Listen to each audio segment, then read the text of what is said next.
Mohon panggil terdakwa dengan nama aslinya.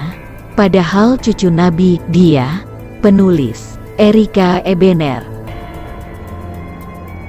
Sejak kasus hasutan untuk menciptakan kerumunan yang dilakukan Rizik Syihab diperkarakan, segala macam upaya, mulai dari penyangkalan, protes, demo hingga upaya pencegahan yang menyebabkan 6 laskar FPI mati ditembak aparat kepolisian, yang dilakukan untuk menghindari ancaman, dan upaya-upaya yang dilakukan oleh Rizik Syihab sebelum masa penahanan adalah upaya bijaksana yang luar biasa. Karena menyangkal, protes, demo dan kabur ala Rizik Syihab, yang dapat dilakukan oleh semua tersangka atau terdakwa, dan setelah masa penahanan, upaya menghindari jerat hukum orang yang ditersangkakan, terutama jika pihak tersangka ternyata orang yang memiliki kekuatan dan kemampuan dari sisi ekonomi. Modus-modus seperti yang dilakukan Rizik Syihab dan tim kuasa hukumnya sudah menjadi standar operasional prosedur, misalnya protes atas penentuan pasal pidana yang disangkakan, mempersulit proses pemeriksaan dengan cara menyediakan bukti yang dimintakan, mengajukan gugatan pra-peradilan, adanya serangan terhadap undang-undang atas hukum acara formil, hingga membeli harga diri para penegak hukum untuk membelokkan perkara.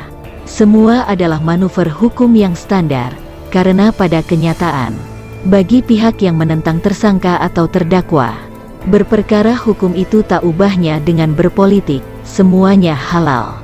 Tak ada yang haram, sehingga kejadian pihak yang salah dibebaskan, pihak yang benar dipenjarakan, menjadi hal biasa, walaupun itu bisa membunuh kepercayaan masyarakat, dapat menjamin integritas penegakan hukum, padahal prosedur dan hukum serta hukum positif di Indonesia ini sudah sangat bagus jika dijalankan tanpa kecelaan. Jika kita bicara dalam bingkai hukum yang wajar, masalah terbesar dalam dunia penegakan hukum di Indonesia adalah mental para penegak hukum. Baik itu polisi, jaksa ataupun hakim, hukum yang wajar, dalam artian bukan litigasi yang melanggar hukum, tetapi hukum untuk membuktikan terdakwa menjadi terpidana atas jaminan mental para penegak hukum ini. Jargon seperti hukum tumpul ke atas dan tajam ke bawah lahir karena adanya manuver-manuver hukum pihak tersangka atau terdakwa yang semakin hari dipandang upaya halal, bahkan karena adanya kasus Rohadi, panitera di Mahkamah Agung yang tajir melintir, kasus Jaksa Pinangki, kasus Hakim Akil Muhtar. Jargon, lebih baik membebaskan yang salah menghukum yang tidak berlaku, pun berubah menjadi karena sudah menjadi hukum alam bahwa air itu tidak menetes ke atas tapi ke bawah. Artinya penyelewengan hukum di Indonesia itu sudah terstruktur, sistematis dan masif. Upaya negara dengan menerapkan sistem zona integritas dan anggaran negara atas gaji penegak hukum tetap tidak jalan karena pengawasannya masih dilakukan oleh manusia. Harusnya negara menggunakan mesin digital atau robot untuk menerima seluruh laporan masyarakat atas penyelewengan yang dilakukan oleh oknum penegak hukum. Seorang penegak hukum seperti polisi Hoe Geng dan Hakim Agung Artijo Alkostar, yang dikenal jiwa dan harga dirinya semahal nyawa mereka. Kedua nama itu sekarang menjadi legenda dan dikenang oleh bangsa Indonesia untuk waktu yang sangat lama.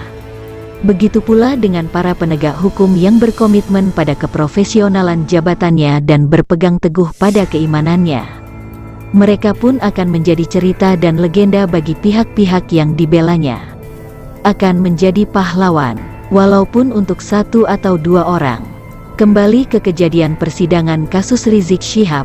Sikap Rizik Syihab yang merasa dirinya memiliki derajat dan martabat lebih tinggi dari para hakim di ruang sidang, seakan meminta dirinya meminta istimewa.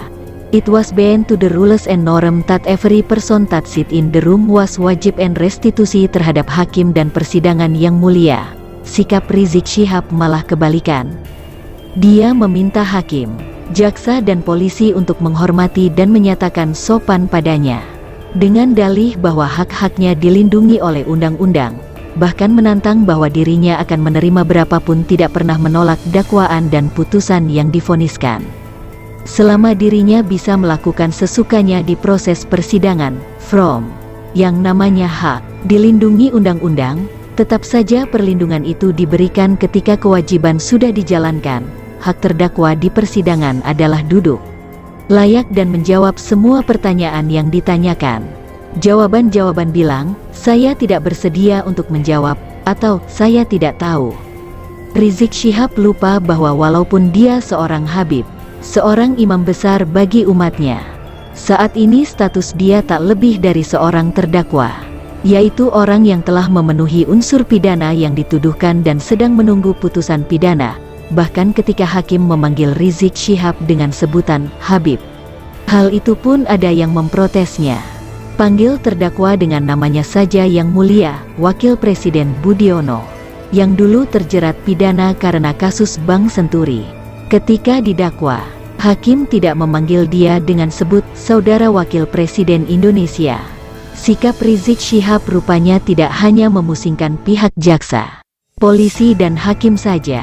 Aziz Yanuar, yang selama ini berdiri paling depan untuk menjadi pengacara dan menolak Rizik Syihab, menyatakan mundur dan keluar dari tim hukum Rizik Syihab. Coba kalian hitung, sudah berapa banyak pengacara yang pusing-pusingkan kasus-kasus Rizik Syihab dan menyatakan mundur untuk menolak Rizik Syihab?